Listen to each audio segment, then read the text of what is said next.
care of. Okay, here we go. Public participation pursuant to Executive Order N29-20, and given the current health concerns, members of the public can access the meetings streamed live online or on our YouTube page. Members of the public may not attend the meeting in person. In lieu of attendance in the meeting, the public can provide public comments verbally for the Planning Commission consideration by calling in on the number posted on our agenda. Staff will unmute the public during the meeting when appropriate.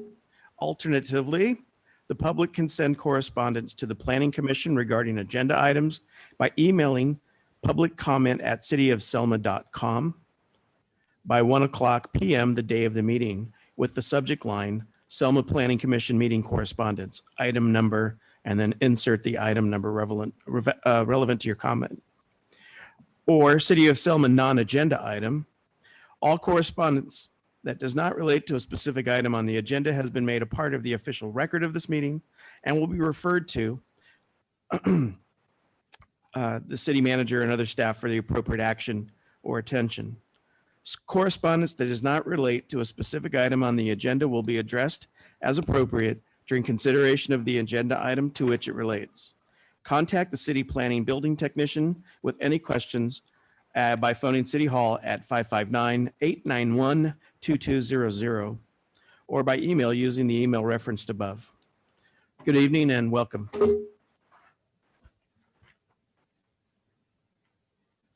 Fellow commissioners, if you would like to add anything to the meeting, signal by raising your hand on the camera and keep your microphones muted when you are not speaking. Once we see your hand raised, we'll recognize you and you can unmute. Sabina, could we get a roll call, please? Chairman. Commissioner Curry? Here. Thank you. Commissioner Parveen? Here. Commissioner Nidia? Here. Thank you. Commissioner Singh? Here. Thank you. Commissioner Sekan? Here. Thank you. Commissioner Gonzalez is absent. And Chairman Garcia. Here. Thank you. Proceed. Commissioner Curry, would you please lead us in the Pledge of Allegiance? Please join me in saluting our flag. I pledge allegiance to the flag of the United States of America and to the republic for which it stands, one nation, under God, indivisible, with liberty and justice for all. Thank you, Commissioner Curry.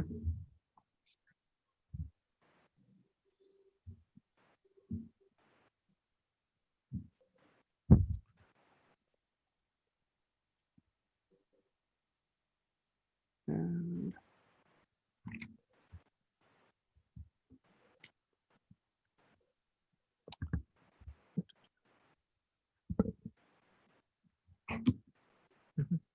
thank you. I was looking for it. Right there. Okay. Potential conflicts of interest.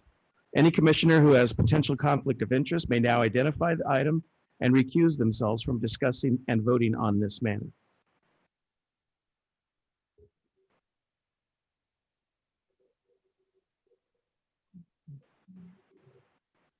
Okay, oral communication. Notices to the public at any time. At this time, or any member of the public may address the Planning Commission regarding any item over which the commission has jurisdiction. No action or discussion will be taken on any item not on the agenda. Issues raised will be referred to the city manager for review. Members of the public shall limit their remark to 3 minutes.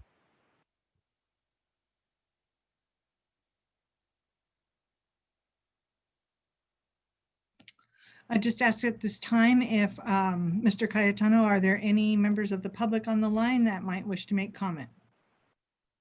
There is none at the line, ma'am. None. Thank you. Okay, hearing no public comments, we're going to move on to the next item on the agenda. The presentation of the oath of office to newly appointed commission members, Nidia Juarez and Parveen Sandhu.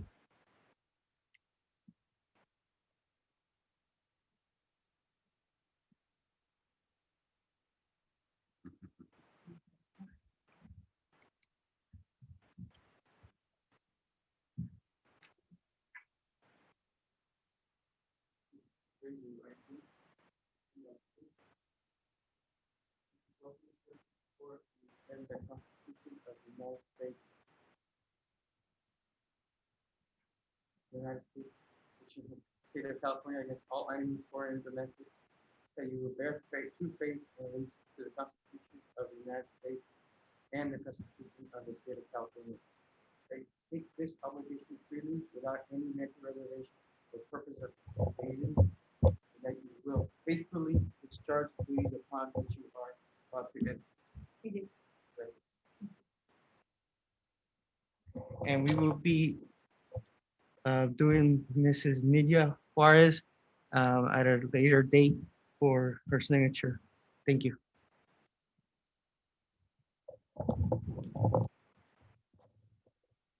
Thank you and welcome aboard, new members. Thank you. At this time, you may notice that You can read her the oath, or if she heard it and verifies that she heard it, she can just say, I do. I'm sorry, I couldn't hear those. Okay, I'm a raise your right hand if you can, if we can see you, or just make sure you are. Do you solemnly swear to support and defend the Constitution of the United States and the Constitution of the state of California against all enemies, foreign and domestic, that you will bear true faith and allegiance to the Constitution of the United States and the Constitution of the state of California, that you take this obligation freely without any mental reservations or purpose of evasion, that you will well and faithfully discharge the duties upon which you are about to enter? I do. Thank you. congratulations and welcome to the commission. Thank you.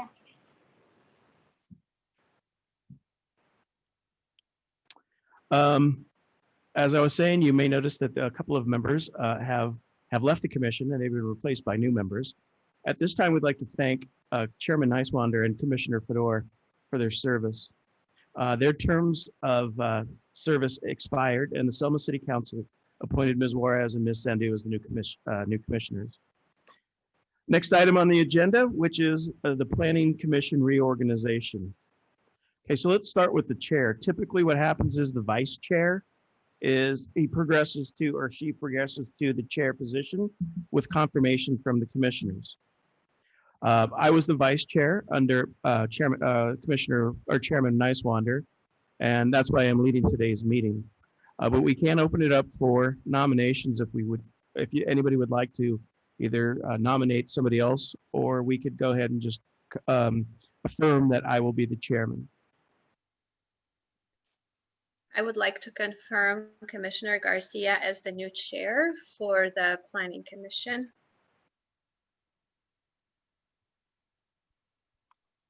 Is there a second? Is there a second? I'll second it.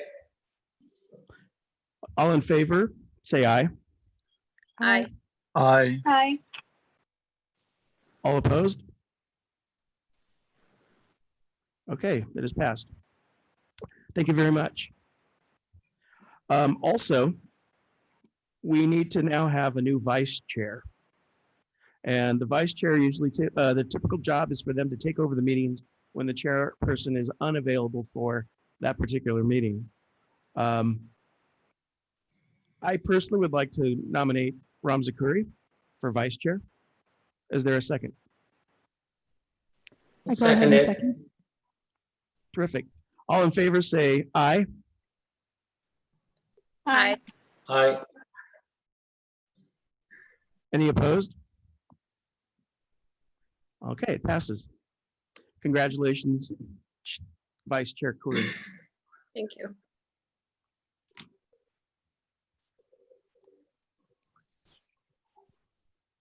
Mr. Cayetano, can you open up the item of up to the public for any comment? Yes, sir. There are no public person, on the line right now at this moment, but it is open for comment. We'll wait a few seconds, see if anybody calls.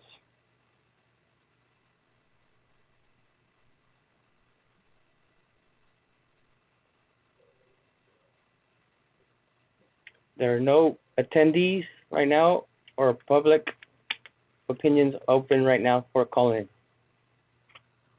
Proceed. Okay. Since there is no public comment, let's go ahead and move on to the next agenda item. Our next item is a workshop presented by staff, introducing planning staff, Kira Noguera and Steve Brandt.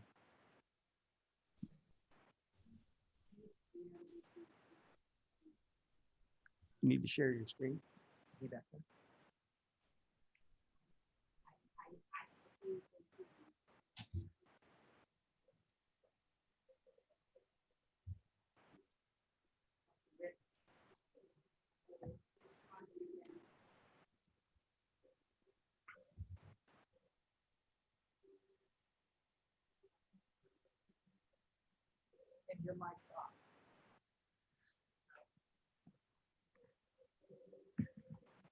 Again, we're waiting on some technical issues. It'll be just a few moments.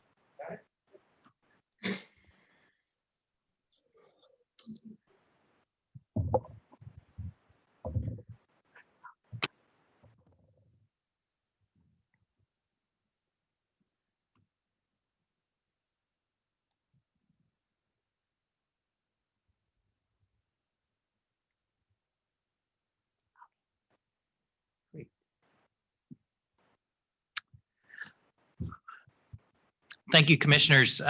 My name is Steve Brandt. I'm a Principal Planner with QK, and I am I oversee the contract planning services that QK provides. We've been in Selma since May or June, May of 2019. Really enjoy working for you here. Kira is our main person representing you on day-to-day issues, planning issues with the public, and but we also provide similar services in Chowchilla, Delano, Lemoore, and Lindsay. So tonight, because we have some new commissioners, we wanted to kind of give an overview about what planning is and what the kind of the basics of being a planning commissioner. We have a presentation, but it's we're going to be pretty casual about it. So if you have a question or want some clarification, want to interrupt, no problem. So we're just going to go through this. I think it's similar to one we provided when we started, but since we're kind of doing it on the fly, it'll probably be a little different this time. So, so go ahead and go to the next screen. Yep. So this is a quote that I like about planning. Planning is bringing the future into the present so that you can do something about it now. So one of the other things I tell people when they ask me about my profession is, you know, I'll know that I've done a good job in about 20 years, because that's what the things that we're doing today. You may not see the real effects for 5 years, for 10 years, sometimes for 20 years. So it really helps to be thinking ahead, not just be thinking about what is Selma like today, but what do you envision Selma to be like 5 years from now, 20 years from now, and make your decisions based on that. So that's just a general thing about being a planner or being a planning commissioner is you're always looking forward You're trying to anticipate what the city needs in terms of land use planning and how the city is going to evolve physically.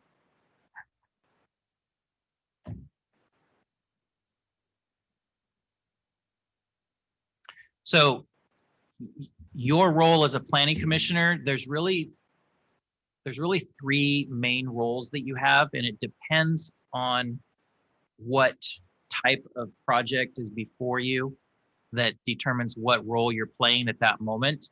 And you may be playing all three roles in the same meeting, depending on which projects come forward.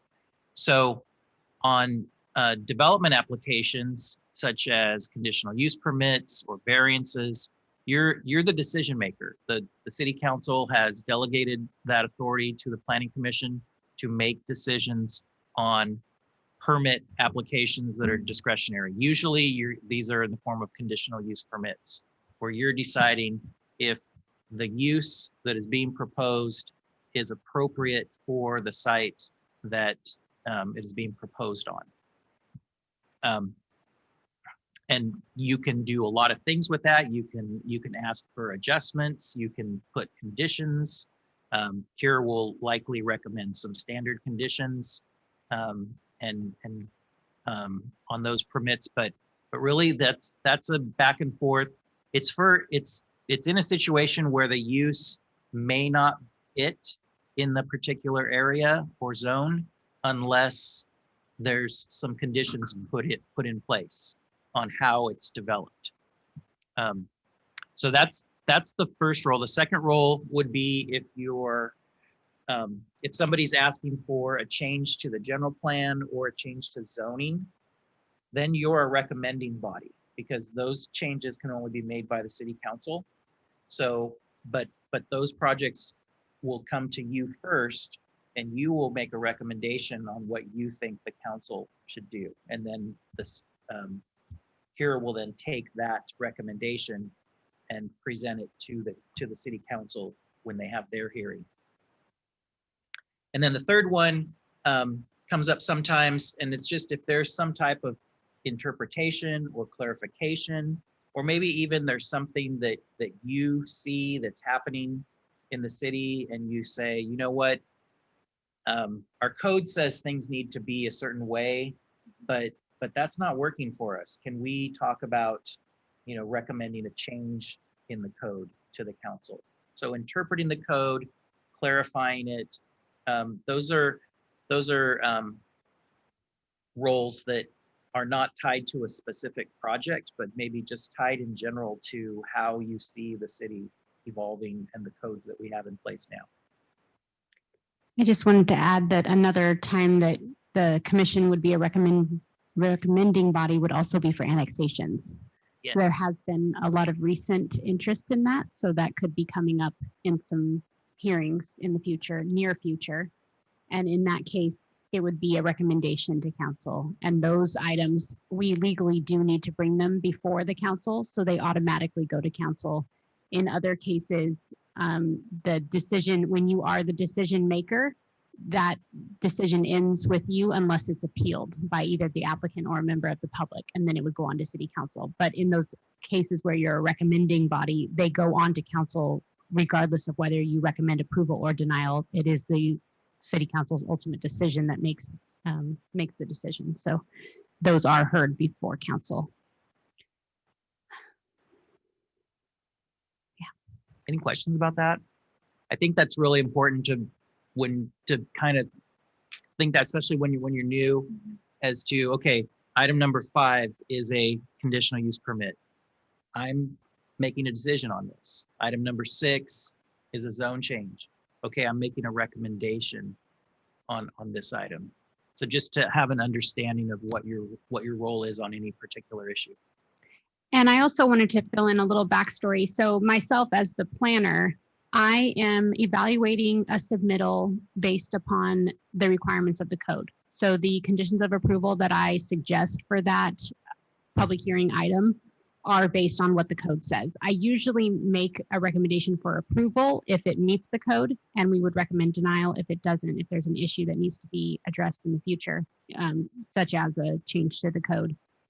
In those instances, though, you are still the approving, or you are the decision-making body. So a recommendation from staff is just a recommendation. And I try to bring you a complete package. So I want to have worked through all the kinks and talked with the applicant to make sure the project meets the code before I bring it to you.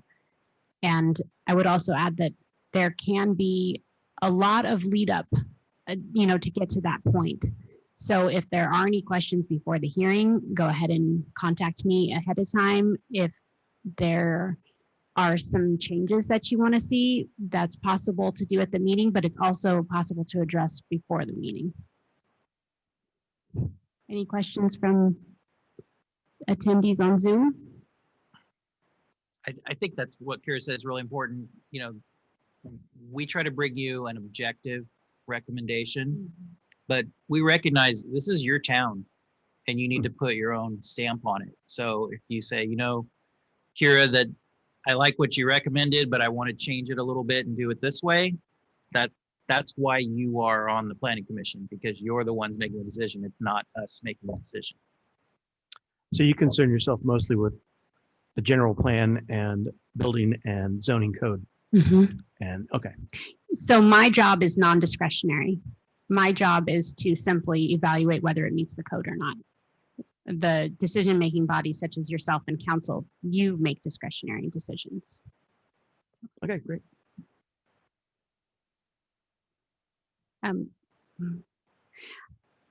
Also along that point, when I mentioned that you could talk to me ahead of the meeting, applicants have spent a lot of time on their projects, and I've spent a lot of time with applicants on their projects. So they usually want a decision at a public hearing. So it's important to let me know ahead of time if there's issues, so that they're not surprised and I'm not surprised. And then we can work through those and make sure that we bring that complete package to you for a hearing. Okay. So yes, Greg, as you mentioned, there are a number of implementation tools and techniques that we use to evaluate planning. The overreaching and most general, as it's called, is the general plan. And that guides the future of Selma all the way at this point up to 2035. Those are usually a 20-year document. It's about the lifespan of a general plan. So they're very policy oriented. They have general directions we should be going. They can get very specific, but in general, it's more about policy statements. Whereas down, as you move lower, a specific plan or a zoning code, and even more so, a subdivision code, that's where specific details get laid out. So densities are described, specific, I'll get to it more, but specific development standards are described in specific plans and zoning codes and subdivision codes. The other thing we have to keep in mind are design guidelines, and that's basically how you want your city to look. And those are more discretionary. Those are usually, as they're called, guidelines. So where we would say, oh goodness.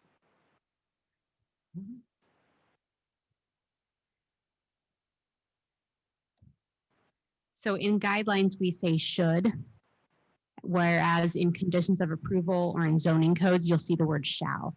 So they're more like mandates rather than guidelines.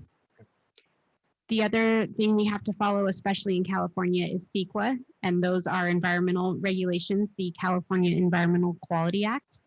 And this is a state disclosure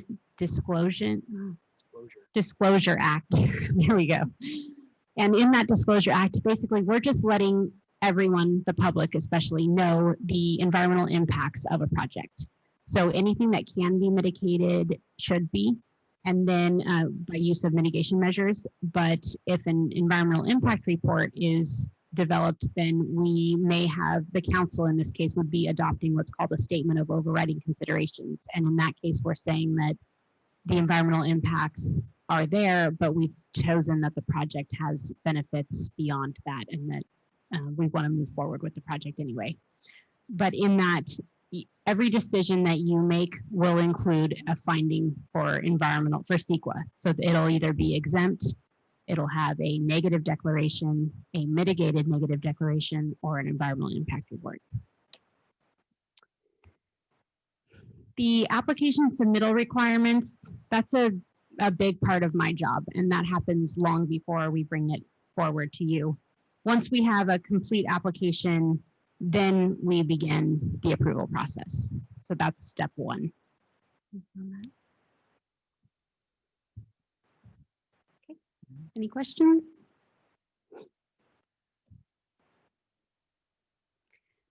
So the general plan is legally required to include 7 elements.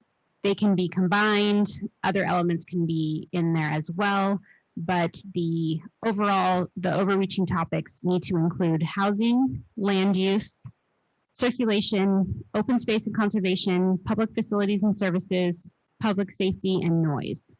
The housing element is a special consideration in California. That's where a lot of laws and changes have been made recently. Those are updated every 5 years. 8 now. 8 now, okay. If you're in compliance, it's 8, but if you're not, Like it's 8. 5, okay. So especially Selma, we've had some issues recently because getting into compliance with our housing element. The land use element describes what types of uses happen in what areas of the city. Those are more general, whereas like a zoning designation would be more specific, but they legally have to be consistent.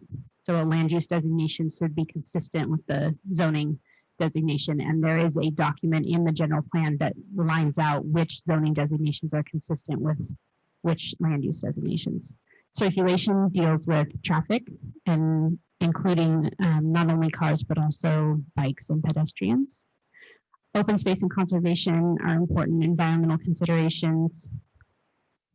Public facilities and services, making sure you can service every area of the city with sewer and water and that type of infrastructure, but also parks, police, fire, all of your city services, especially if you're considering, for example, an annexation. You want to make sure that that area can be served by your city. Public safety is police specifically and fire, but that can also touch on things like fire, like wildlands, not your house fire. And then noise, those give specific levels or decibel amounts. So when you're, for instance, if you're approving housing near an arterial, there might be a specific setback you have to meet to ensure that noises doesn't negatively affect those developments. Anything on the general plan? As Kira said, general plans are not updated comprehensively, except maybe every 10 to 20 years. Every city is required to have one in California. Every county is required to have one for the unincorporated areas of that county. In very large cities, a general plan can sometimes take 10 years to get rewritten. So in a city like Selma, it would probably take 2 to 3 years to go through the entire process to write it. So so it's a big deal. Selma's was last updated in 2008. I was going to say 7. So Yeah, somewhere right in there. 7 So sounds right. Sounds right. so depending on how things go, if you're on the commission for a while, maybe you get to be part of a general plan update at some point. Those usually involve a lot of public input as well, a lot of workshops. This is the City of Selma's general plan land use map. So for instance, you can see residential land uses are in yellow or orange. Commercial uses are in purples, pinks. Public facilities and industrial are in blues and grays. This is pretty typical for most cities in California. It's usually what you'll see. And these designations can be changed. So a general plan amendment is usually in reference to a specific property for a specific development. And that is usually accompanied by a zone amendment zone change application as well. The other part of a general plan map that you'll see here is designations for roadways. So they can be called arterials or collectors, and there are local roads, and those are specific. There are specific development standards for those types of roads. So that's where you expect to have a majority of your traffic, for instance, on an arterial or a collector, and then the local streets feed to those.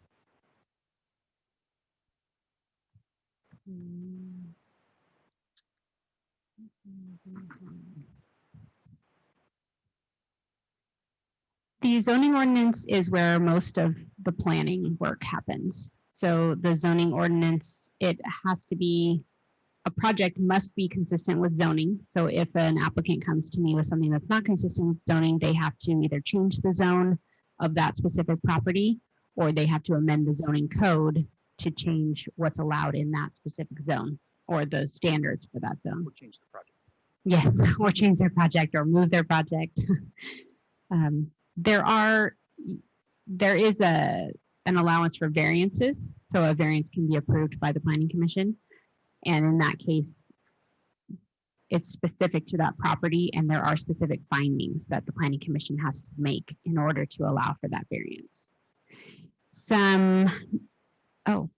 That's a good example here. So a variance is usually only allowed for a metric that can be measured. So for instance, a lot size, building size, or a setback requirement, whereas an allowable use wouldn't be something that you would process a variance for. The staff report will outline how the project meets or does not meet the zoning ordinance, and it will also outline the findings that need to be made by Planning Commission. And often, if a project doesn't quite meet the code, we include conditions of approval to ensure that it does. So the conditions of approval, the last one that was approved by Planning Commission last month included 97 conditions of approval. So it can get very lengthy. So those are all meant to make sure that the project is in compliance with the zoning code. And the findings are just a summary that looks at the project as a whole.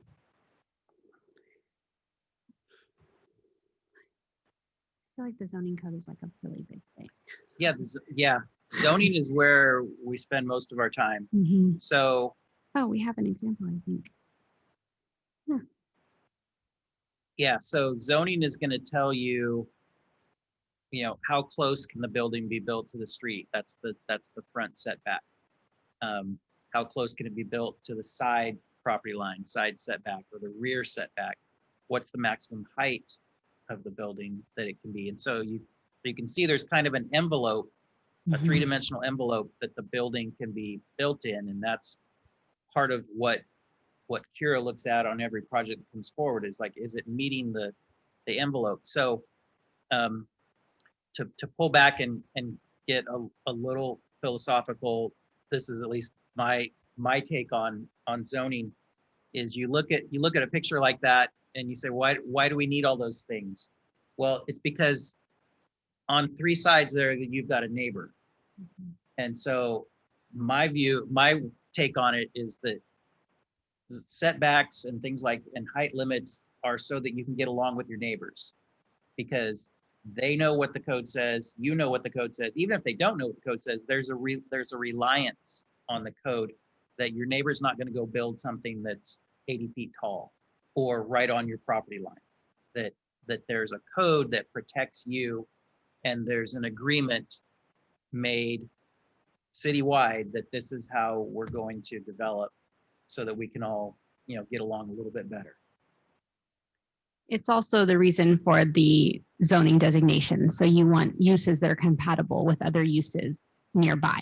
So for instance, usually right next to a residential neighborhood, you would have neighborhood commercial. But then as you get further away, you might have regional commercial. And then right along the highways, you have highway commercial. So the uses that are allowed in each of those zones are specific to what is around them and what could be near them. So you wouldn't want to have an industrial site right next door to a single family site. Those uses wouldn't be compatible with each other. And the same goes for, in that zoning code, the list of uses for each zone. So what you build in that specific zone needs to be compatible with the other uses that are allowed in that specific zone. A lot of things in the code protect residential areas. So for example, there may be a requirement if there's a residential zone right next to a commercial zone, there might be a requirement that when the commercial area develops, they have to build a block wall. That's not a requirement if a residence were to build. So a lot of times the code is protecting the residents because the residential areas are the most susceptible, Sensitive land receptors, uses. sensitive uses. But on the flip side, there may be times where you want to, like, let's say you want to protect your industrial area. You don't want residential people living in the industrial area because they're going to complain. And then that stifles the industrial users from being who they need to be. So the purpose of zoning, again, is to allow people to use their site, but then and not worry about other users that might limit their ability to do that. Or impact their investment. Yeah. Because if you're going to put that investment into that land, you need some guarantee that your neighbor is going to follow some rules. This is one example of a rule. It's really basic. It's kind of a silly example, but it's kind of it's an example of the kinds of questions that we answer every day. So if there's a code that says, if let's say in the rural residential area that says you can have a horse if you have at least 1 acre parcel. Somebody calls up and they say, can I have a horse on my site? Here, ask them how big's your site? Oh, it's a ½ an acre. No, you can't have a horse. If it's say, oh, it's a 2 acre site. Okay, yes, you can have a horse. So, I mean, that's a silly example, but it's played out in so many different codes every day of figuring out, okay, how does the code apply to the specific case of the person that's calling in or writing in. Usually my everyday phone calls and emails revolve around the number of units a person can put on a house rather than on a property rather than number of horses.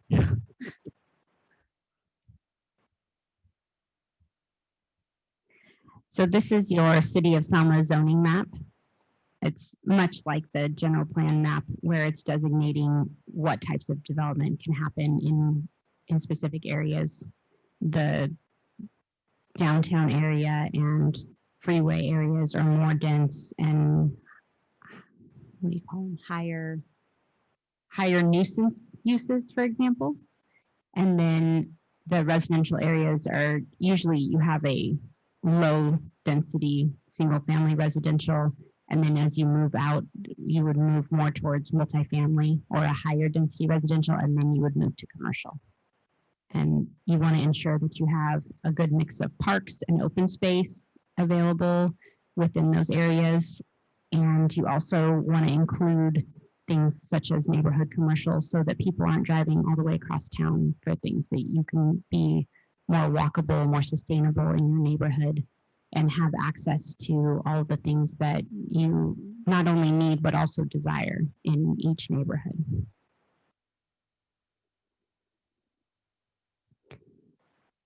There is something that I deal with a lot where an individual will have a single family residential lot and they'll want to build a duplex or a triplex. And I will tell them, well, that doesn't meet the zoning of your property. So you would need to rezone your property.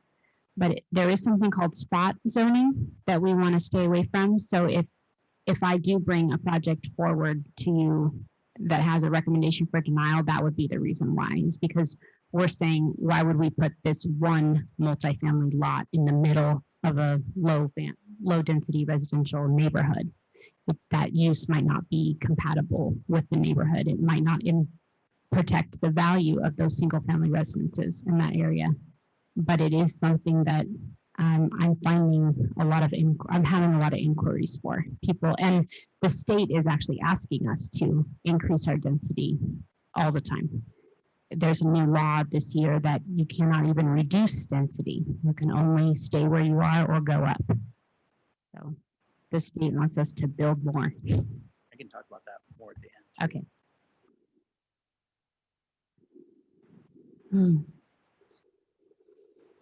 So the California Environmental Quality Act, known as CEQA, is something I mentioned earlier.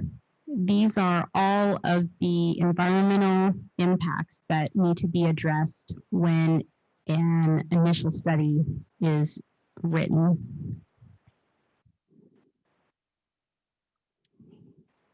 If a project is exempt, then you would just see a notice of exemption for something I'd bring forward. Those are more common within city limits. So it's usually pretty easy to exempt a project within city limits that's less than 5 acres. But some larger projects, especially annexations or general plan amendments and rezones, we won't be able to exempt those. And in that case, you would see a document. It could be 50 to 100 pages long, going through each of these specific environmental impacts. There are some new ones.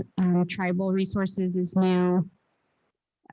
The way we evaluate traffic is changing as opposed to how it impacts traffic. We're now looking at the vehicle miles traveled. So it has more to do with the environmental impact of cars.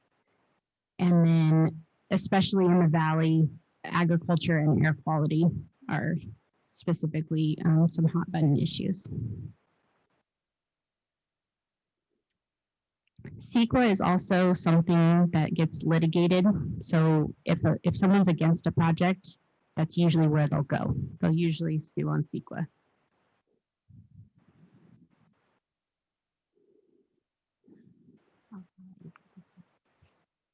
Oh, okay. So what are findings and why are they important? So when we bring you a project with a recommendation, we'll write up a draft resolution. When you make a decision on a project, you need to adopt a written resolution that's declaring what your decision is. So that resolution is made up of basically 3 parts. There's the whereas section, which talks about all the facts that are in place. This person made an application. This is the location. We had a hearing on such and such a date. And then, and maybe some other things. The second section is about findings. And that's where you kind of state what you're thinking. Like, why are you about to approve this? Or why are you about to deny this? So the findings for approval are especially helpful if something is litigated, because you're saying why you're making the decision that you're making. So in the zoning ordinance, there are places where it says that you are required to make certain findings in order to approve something. So we will always put those in the draft resolution. If you feel like you want to put onto the record additional reasons why you're making the decision you're making, you can add findings to the resolution when you make your motion to approve. Oh, it just died. Okay. What was the next one? Conditions? Okay. So the third part of the resolution, sorry, our Prezi just died, but the next slide was going to be about conditions of approval. Usually conditions of approval. You don't need to condition a denial. So conditions of approval would be the third part of your resolution, and that's the one that Kira mentioned, a recent one that had like 90 something conditions. So those are the things that the applicant needs to do when they implement their approval. So conditions can be based on things that they need to do. It can be conditions on how they operate. So I've seen conditions that say, you know, for a commercial business that says, hey, you're operating next to a residential area, so you need to limit your hours of operation. So it could be that type of condition. It can be a condition on how the site is designed, where maybe they asked for, you know, a 10-foot setback, and you say, no, we will approve this, but we want you to move the building back a few feet for some reason. So you can change the design in your conditions. So again, the resolution would have the whereas section, the findings section, and the conditions section, and that's how you formally make your decision.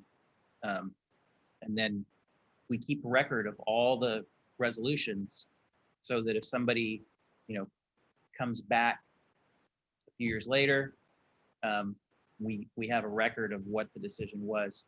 And those conditions, especially on a business, like let's say it's a commercial business, let's say it's a pool hall, and you put a condition, some operational conditions on it, you know, you can only be open till, you know, 11 o'clock. Somebody then sells that business to somebody else, they are still required to meet those original conditions. So those approvals that you give, they don't go with the applicant, they stay with the land.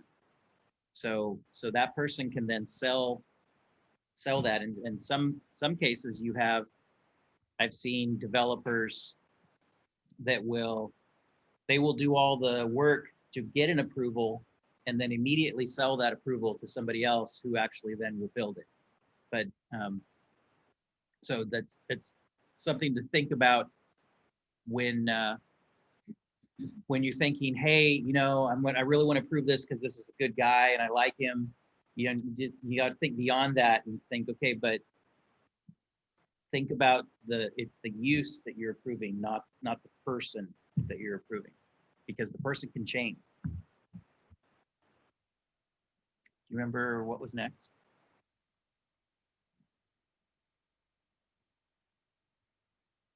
I think we're close to the end. Okay. Okay.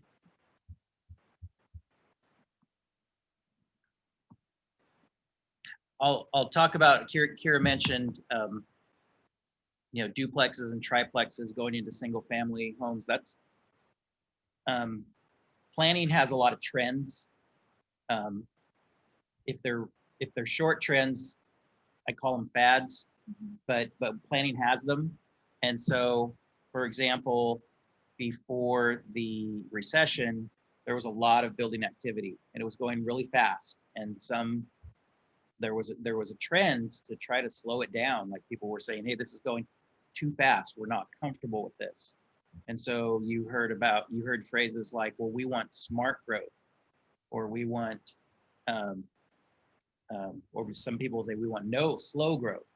So they're trying to slow things down. Well, recession happened, then there was really no development activity.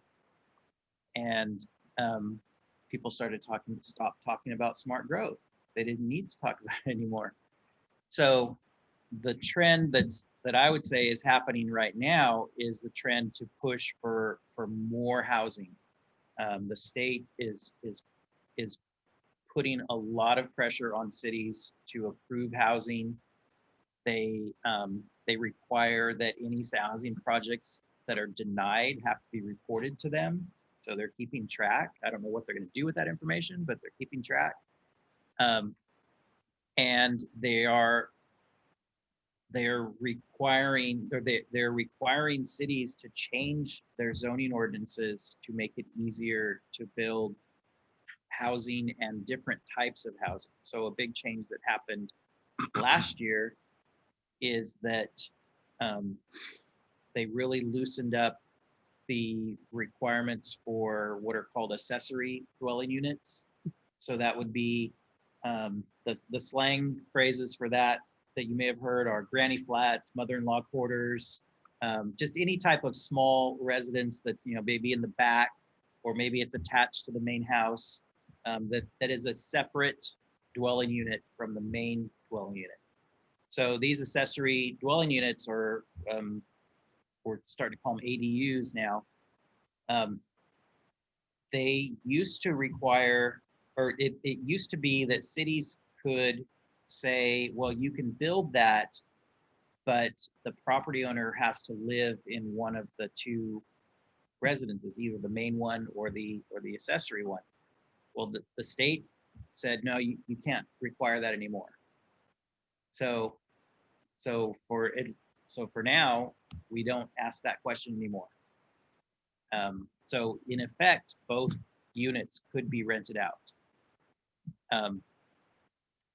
There was, to go even further, there was a bill put forward earlier in this legislative session. It's already died, but I'm guessing it's probably going to come back next year, that said that in the what we call single family zones that only allow single family homes, the state could say, no, you have to change that and you have to allow duplexes, triplexes, and fourplexes as well.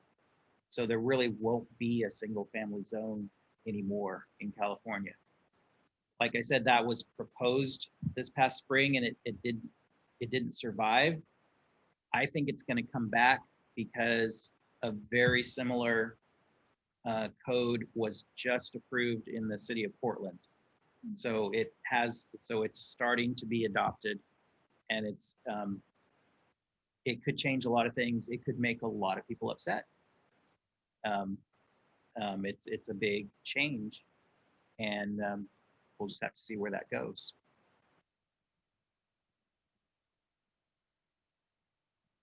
Other things that have happened recently,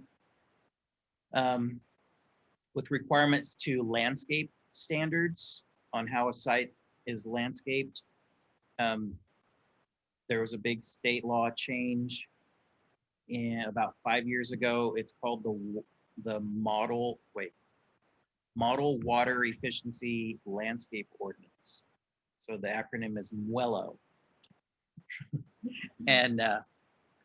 And that has really changed, because we have some landscape architects on our staff as well. That has really changed how they design irrigation systems, and it's all about reducing water use in landscaping. So if you see new projects going up and you're not thrilled with how the landscaping looks, you're like, hey, I want that green, lush landscaping that I'm used to. We're just not able to do that anymore in California. Are homeowners allowed to change it after the fact? Yes. So they can do that, yes. But the initial home builder and the commercial projects have to follow it.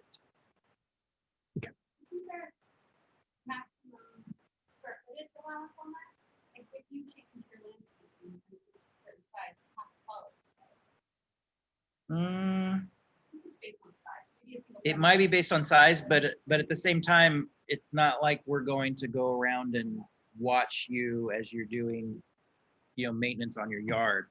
It's we only enforce it when a building permit is coming through the city, and that's when a new home is being built, custom home, or a commercial project. So that's when we enforce it. What other things? What are things trends that you're seeing? What are people asking for? More housing. Yep. The more density. Yep. Density is a hard thing. A lot of people will say, I'm not sure about density, but I feel like I shouldn't like it. Especially in the Central Valley, where we're used to low density development. We think of high density as, oh, that's San Francisco, or that's downtown Los Angeles. But if you compare how we build cities in the Valley to maybe some cities in the Midwest, we are more dense than they are. So density is kind of subjective. It depends on what you're used to and what you're comfortable with.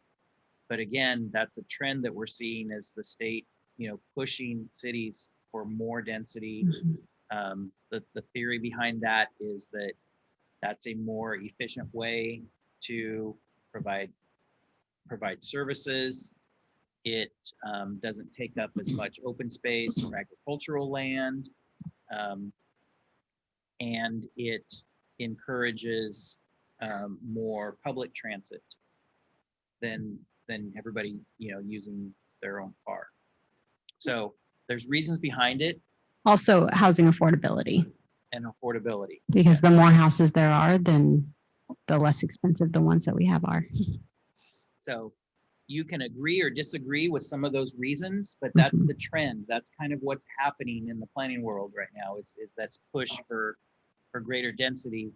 And you will probably at some point run up against that because there may be people showing up saying, I don't want you to approve this project. It doesn't feel like Selma.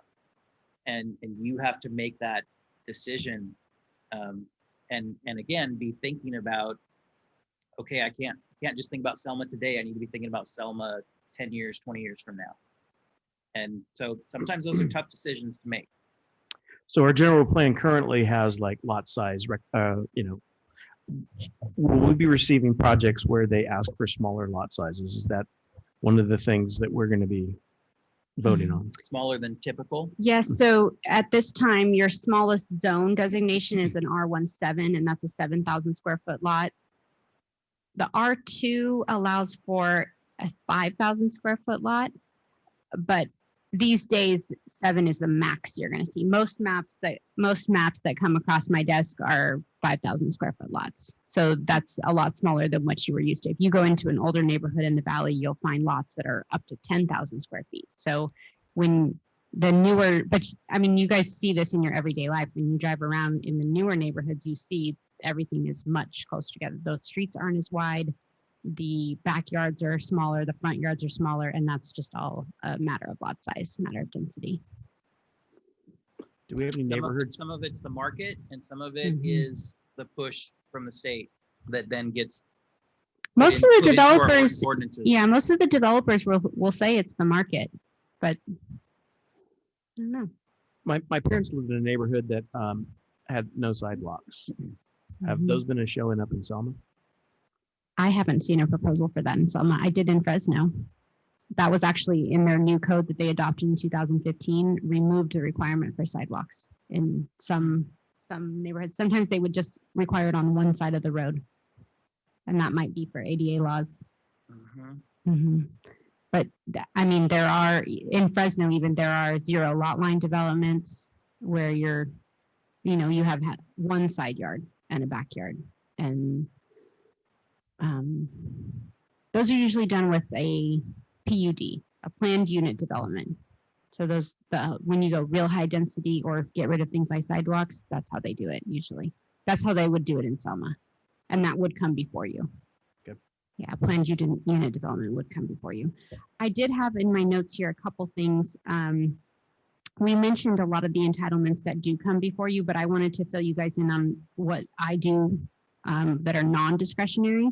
And some of the non-discretionary actions are a site plan review, and that's basically an allowed use in the zone. So each in the zoning code, it'll have a list of uses, and they are either allowed by right, by administrative approval, or by conditional use permit. So anything allowed by right, I review it for compliance with the code and approve it on my own. If the applicant doesn't like the conditions, they can appeal it to you, and then you would see it. But I wanted to clarify that because sometimes people will say, oh, well, we're changing the zoning now, or we're allowing this now, but the project that's going to be built here is going to come before us. And that's not the case in a lot of cases. So if the use is allowed by right, then it's approved administratively by staff.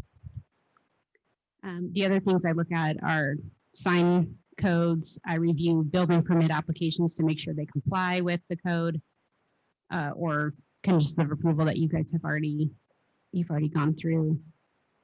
Home occupation permits are done administratively. And And Are you seeing more of those? I would say no. Okay, they're staying about the same. Hmm. Home occupation permit is somebody who's running a business out of their home. So there are certain types of businesses that we've said, yeah, you can have these types of businesses, but others that you can't. Like you can't have like a welding shop in your garage. But you could be an accountant that Mhm. works out of your home.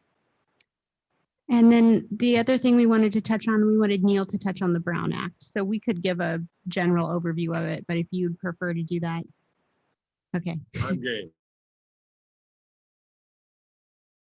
Brown Act, because it is something that is, it is your responsibility. It's something that you could face fines for. It's something you could end up facing jail time for. So it's something, it's a big responsibility. Yeah, but it's something that we want to disclose because we don't want anyone to be confused or left out of the loop on that. As she said, you are a commission formed by the City Council of the City of Selma. And for that reason, your proceedings are governed by the Brown Act. And you have to comply with the Brown Act because a failure to comply with the Brown Act is, as Kira pointed out, a crime. The good news is that no one has ever been prosecuted for violating the Brown Act. And that's typically, excuse me, it's typically because you have a staff that is thoroughly familiar with the Brown Act, and we set you up so that you really don't have an opportunity to do that. There are some things you can do, however, that will violate the Brown Act. Typically, that's done outside the context of an actual meeting like you're having here today. But it doesn't have to be. You can violate the Brown Act in the course of conducting a legal meeting. You can do something that is illegal. Typically, when that happens, I can be sharp enough to jump in and stop you, but sometimes that's not possible. So I just wanted to give you a very brief overview of those aspects of the Brown Act that are likely to affect you. Okay, those things that you need to know in order to avoid violating the Brown Act. And first of all, what you want to know is your Bible for every single meeting you have is your agenda. In fact, you can't take action on anything that is not on your agenda. And there's all kinds of rules about, how long prior to a meeting you have to publish the agenda. There's all kinds of rules about what has to appear on your agendas, depending on whether it's a regular or a special meeting. You don't really need to concern yourself with those things because you have staff that basically creates this agenda for you. So with this agenda here, you have a regular meeting. So that means they publish this 72 hours in advance of your meeting. You have a place on the agenda for oral communications from the public on matters that are not on your agenda, but are within the subject matter jurisdiction of the Planning Commission. And that only appears on a regular agenda. That's the opportunity the public has to come up and comment to you about any matter of interest to them that's within your subject matter jurisdiction. And it could be conceivably almost anything. They're entitled to talk. You're allowed to limit their time to speak. Here in Selma, we have a resolution in effect that limits the time to speak to 3 minutes. You can extend that time to speak if the person asks for it and there's some good reason for doing that. Everyone has an opportunity to speak on a action item that appears on your agenda. And they don't have to make those comments during the oral communication portion of the agenda. They make them at the time that you are considering that particular item. In order to know what it is that can potentially violate the Brown Act, you simply need to know two things. Number one is, what is a quorum of your body? And this planning commission has 7 members. A quorum is a majority of the full body. So a quorum in your case, 4 people. You also need to know what a meeting is. And the definition of a meeting in the Brown Act is, a meeting is any congregation of a majority, in other words, a quorum of the legislative body, that's what you are, that meets at the same time and place to hear, discuss, or deliberate upon any item within that body's subject matter jurisdiction. And a meeting includes any use of any direct communication, any use of intermediaries, or any use of technology like Zoom or email. So even though the commissioners on the Zoom are not here at the same time in the same place, it is as if they were, because they are in fact virtually here. When you, sometimes you'll receive a email from staff, and what you want to do is respond to that by clicking reply to all. Because if you ask that question to the person on staff who's sending you that email, and you reply to everybody to whom she sent it, and she's presumably sent it to the full commission, you are speaking to the entirety of the commission. I don't want to discourage you from asking questions of staff. So what you want to do, if you have a question in response to some email or other correspondence that I or the planner or anybody else at the city has sent to you, you want to respond to that person and that person only. Okay?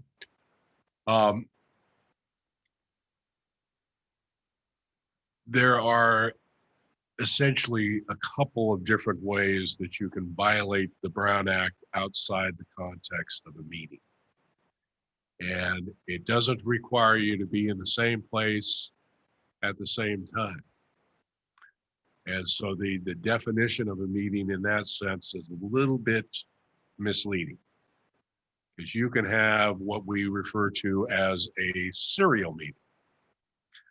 In other words, Commissioner Garcia will call another commissioner and say, you know, on this one item on the agenda, I'm inclined to vote no because I don't like this particular development or don't like something about it.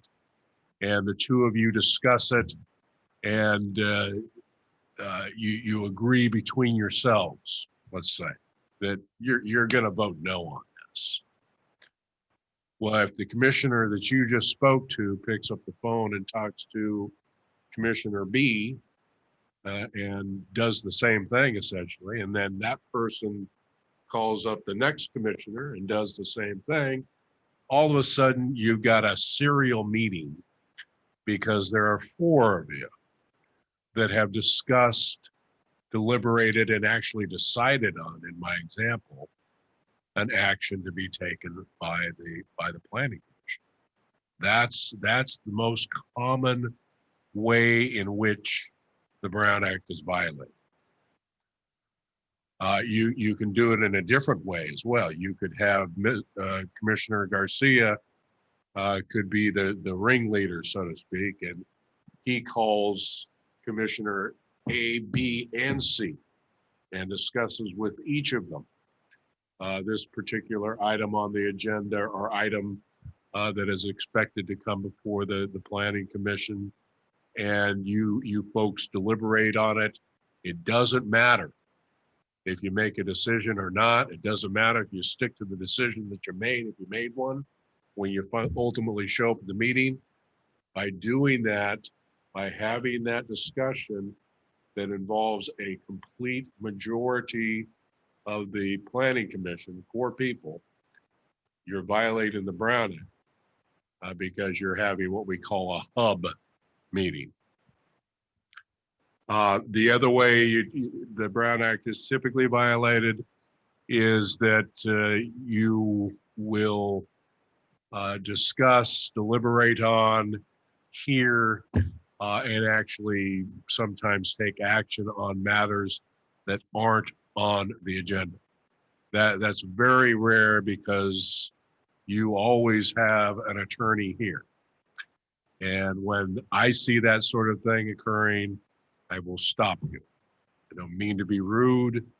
I just don't want the commission to violate, run afoul of the Brown Act. So those are the primary ways in which you can violate the Brown Act. You are a commission, and you're a commission of very limited jurisdiction. The city council can violate the Brown Act in lots of different ways that aren't even available to you. For example, they can have what we call a closed session meeting, which is a meeting outside the presence of the public in private. But we're only allowed to have those kinds of meetings if it's a topic the legislature has allowed to occur in a closed session. By and large, those involve either personnel matters or litigation matters or potential litigation matters. You folks have no jurisdiction over any of those matters, and I have never seen this planning commission or any other planning commission for that matter actually conduct a closed session meeting, which is why I'm not going into the obscure rules that you would have to deal with if you were on the city council. But that is by and large my summary of the Brown Act insofar as it concerns you folks. Because all you want to do is you want to be able to identify the potential for a problem. And once you identify the potential for a problem, what you need to do is you need to get on the phone and call me or another attorney or call the city manager. And by the way, I don't want to give my cell phone and other information out over YouTube, but if any of you want it, you just ask the city manager or even Kira for my information. They will give you everything about me and how to contact me day or night. And I'm happy to speak to any of you folks. You will have to take, usually these are computer courses that you have to take. There's one required by AB 123, I think it is, that relates to the thing that you were asked about at the beginning of this meeting, conflicts of interest, which is a far more important topic and far more problematic for an individual commission member. And I'm just pointing this out because unlike the Brown Act, if you violate the financial conflict of interest rules, you are subject to being fined and fined heavily, and people are frequently fined. So you just remember this one thing. If you see on an agenda something, the outcome of which could result in a financial loss or gain to you, a member of your immediate family, or a business in which you have a 10% or more interest, in an amount of $375 over the course of 12 months, such as the common thing here is having property that abuts or adjoins a potential development that may either enhance or decrease that property's value, your property's value. You probably have a financial conflict of interest. And I just want you to bear that in mind, because if you just keep that one simple rule in mind, you will never violate the conflict of interest rules, because you will always ask the attorney or a member of the staff, hey, do I have a conflict of interest on this item on the agenda? You'll explain to the person your circumstances. You know, my wife owns the business right next door to where they're gonna put the new Walmart, that sort of thing. And we'll answer your question for you. And if you do have a conflict of interest, that means you've gotta recruit yourself. You've actually got to get up, walk out of the room, so that you can't intimidate anybody into voting a particular way because you want to favor your financial interest, and you're not influencing anybody by your mere presence. And we'll bring you back into the room after that item has been decided. But I just wanted to alert you to this. You're gonna get schooled on all this stuff, and in a lot more detail than I'm giving you now. But those are the two primary pitfalls you want to avoid. You don't want to have any serial meetings. You don't want to be sitting up there with a financial conflict of interest. And I think that's really all the summary I want to give you folks. And I just want to simply underscore that you have a city full of employees who are very, very competent. If you have questions about anything, particularly about the propriety of you or your commission doing anything, ask, and you will get the answer. Thank you. I just wanted to check to see if any of the commissioners had any questions related to Steve and mine's presentation or Neil's presentation. Anyone on the line? I have a There's question. no one on the line. Oh, there's no one on the line. I wanted to ask a question, Neil, because I hear other commissioners ask this question all the time about quorums. So what happens if there's a special event in town and you show up to the event and you realize there's 4 commissioners that came to the event? It's not a problem. And it's a good question. And I hear that a lot, and that's why I wanted to ask And the question. that's always the question. You know, can I go to the high school football game when I know that all 6 of the remaining commissioners are going to be at this same football game? I'm bound to see them. I'm bound to talk to them. It's okay. As long as you guys aren't discussing something that is either before you or something within your subject matter jurisdiction as planning commissioners, which is real easy to do, because if you're at the high school football game, you're going to be talking about your boy out there who's the quarterback. You're not going to be talking, you're going to be talking about where to get a beer after the game. You're going to be talking about things like that. You keep it, away from city business, you're perfectly fine. Yep. if there's no other questions, I'll just end it with, this really feels like we just kind of touched on the surface, and it may feel like that for you too. It's a continual learning experience. That's why I love this profession that I'm in, because I'm learning something every day on how things work together. Kira would probably agree.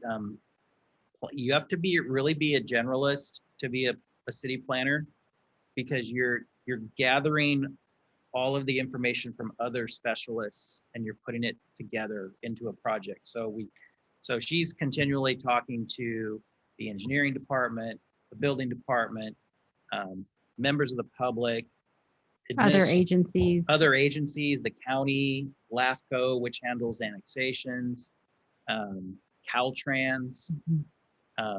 Here in Selma, you've got Cal Water for water service, and you've got SKF for sewer service.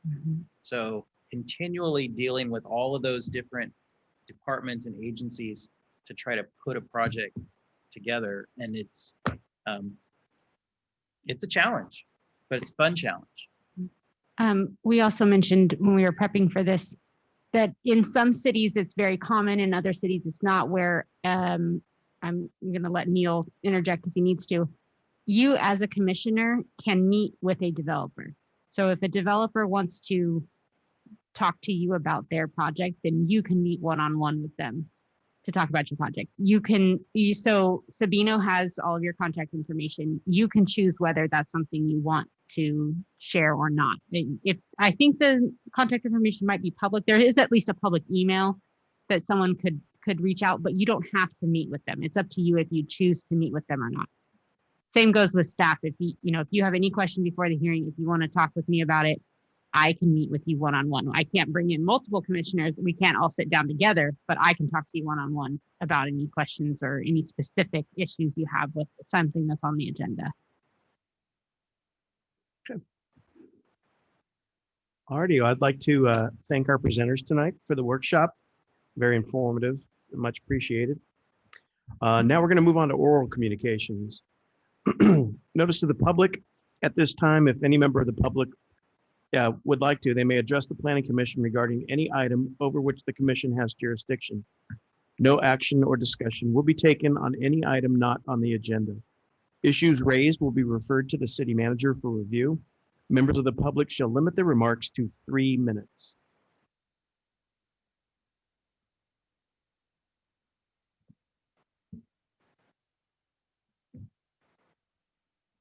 Okay, hearing none. We have none. Okay, hearing none, we're going to move on. I'd like to ask a member of the commission to motion for adjournment. I motion to adjourn. Do we have a second? I second. Okay, we have a motion and a second. All in favor? Aye. This meeting is Aye. adjourned. Thank you.